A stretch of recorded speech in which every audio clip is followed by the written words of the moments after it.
warahmatullahi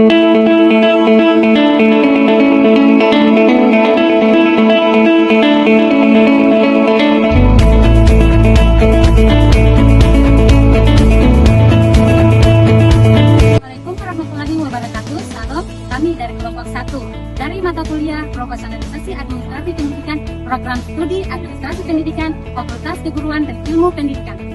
Dalam video ini, kelompok kami menjelaskan tentang pengertian dan konsep profesionalisasi administrasi pendidikan dengan harapan video ini bermanfaat untuk kita semua dan selamat menonton. Pengertian dari profesionalisasi administrasi pendidikan adalah proses pengembangan dan peningkatan kualitas tenaga administrasi pendidikan agar mereka memiliki kompetensi, etika, dan profesionalisme yang tinggi dalam menjalankan tugas dan tanggung jawab. Dari pengertian profesionalisasi administrasi pendidikan, ada pun konsep profesionalisasi administrasi pendidikan, yang mana mencakup beberapa aspek penting, yaitu yang pertama, standar kompetensi, yang kedua, pendidikan dan pelatihan berkelanjutan, yang ketiga, etika profesional, yang keempat, pengakuan dan peningkatan karir, yang kelima, peningkatan kualitas manajemen pendidikan, dan keenam, adaptasi terhadap perubahan. Pentingnya profesionalisasi. Profesionalisasi dalam administrasi pendidikan memiliki peran penting untuk memastikan bahwa sistem pendidikan berjalan dengan efisien dan mencakup tujuan-tujuan pendidikan yang diinginkan. Adapun beberapa poin penting tentang profesionalisasi. Yang pertama yaitu pentingnya efisiensi dan efektivitas. Kedua, peningkatan kualitas layanan. Ketiga, akuntabilitas yang lebih baik. Keempat, adaptasi terhadap perubahan. Kelima, penerapan kode etik. Keenam, peningkatan pengelolaan sumber daya. Ketujuh, pembangunan kepercayaan dan kepribadian. Kedelapan, mendorong inovasi dan pengembangan. Kompetensi ini dapat dibagi menjadi beberapa aspek, yaitu yang pertama kompetensi teknik. Kompetensi teknik juga terbagi ada 5 poin, yaitu yang pertama manajemen pendidikan, yang kedua administrasi umum, yang ketiga teknologi informasi dan komunikasi, yang keempat pengelolaan data dan informasi, dan yang kelima pengelolaan sarana dan prasarana.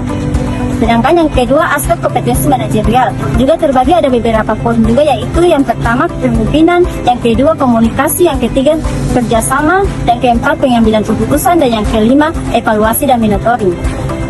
Sedangkan yang ketiga kompetensi personal juga terbagi ada beberapa poin, yaitu yang pertama etika personal, yang kedua komitmen, yang ketiga motivasi, yang keempat kreativitas, yang kelima kemampuan dan beradaptasi.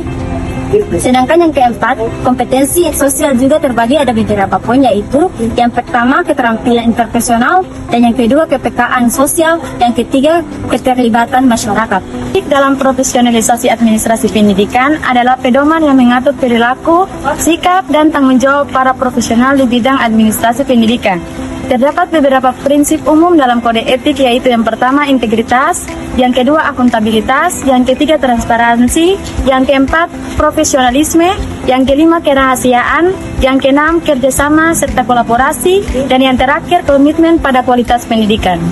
Kinerja profesionalisasi administrasi pendidikan merupakan tolak ukur untuk menilai kinerja tenaga administrasi pendidikan dalam menjalankan tugas dan tanggung jawabnya.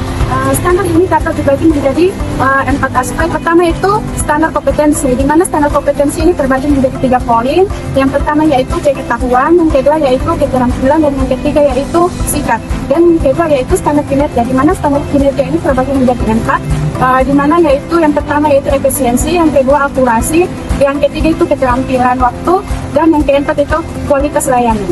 Tiga yaitu standar etika, di mana standar etika ini terbagi menjadi 4 poin. Yang pertama yaitu integritas, dan yang kedua itu kejujuran, dan yang ketiga itu tanggung jawab, dan yang keempat itu kerahasiaan. Dan poin keempat adalah standar akuntabilitas. Standar akuntabilitas ini terbagi menjadi 3 poin. Yang pertama yaitu transparansi, dan yang kedua yaitu tanggung jawab, dan yang ketiga yaitu evaluasi.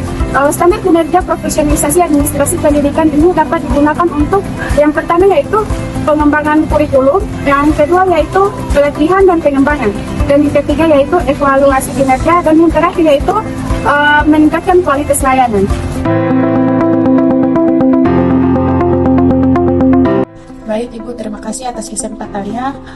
Ibu sudah memberikan kami waktu untuk mewawancarai Ibu. Tanpa membuang waktu lagi, kami akan mengajukan pertanyaan kepada Ibu. Para penanya saya persilakan. Ya. Apa tujuan dari profesionalisasi di bidang administrasi pendidikan? Nah, tujuannya itu untuk apa? Tujuannya itu untuk membuat para tenaga kependidikan itu lebih profesional lagi sesuai dengan bidang keahlian yang dimiliki.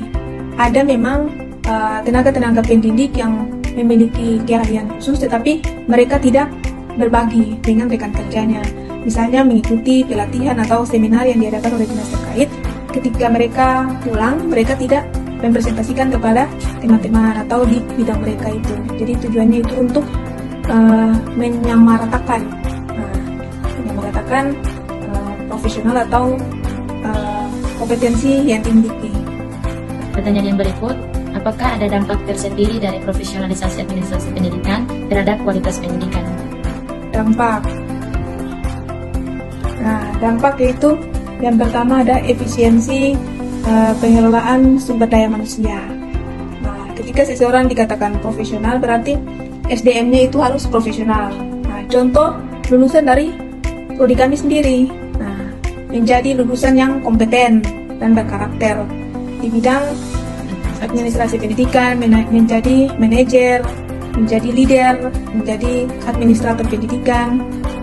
Itu dampak terhadap efisiensi. Kemudian yang kedua, dampak pada perencanaan dan pengembangan kurikulum.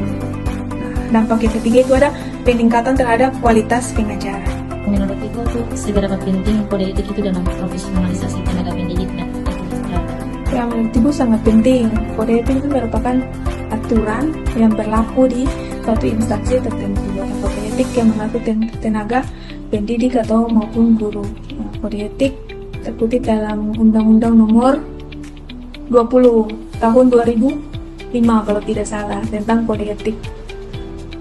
Misalnya contoh kode etik itu untuk mengikat para pendidik untuk selalu mentaati segala peraturan yang berlaku.